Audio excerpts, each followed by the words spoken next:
বাংলার মানুষ, বাংলার নারী শক্তি, বাংলার মহিলারা, বাংলার মা বোনেরা সকলে দেখলো এবং কান খুলে শুনল। কি শুনল?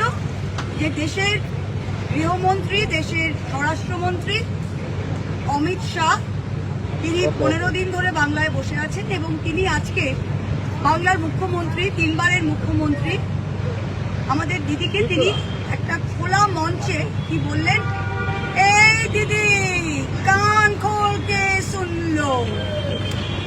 এটা আমরা কখন শুনেছিলাম মনে আছে? 2021 সালে। তখন তার বড় ভাই নরেন্দ্র মোদী যখন এসে এসেছিলেন, নরেন্দ্র মোদী বলেছিলেন দিদি ও দিদি। সেই রকেট ছেলে চিটকিরি কিন্তু বাংলার মহিলারা ক্ষমা করেনি। ভারতবাসীদের দুর্ভাগ্য যে আজকে সিংহাসনে এরকম নেতারা দিল্লিতে বসে দেশ পরিচালনা করছে। আর তিনি আজকে এসে মমতা দিকে যেটা বলেছিলেন না, এটা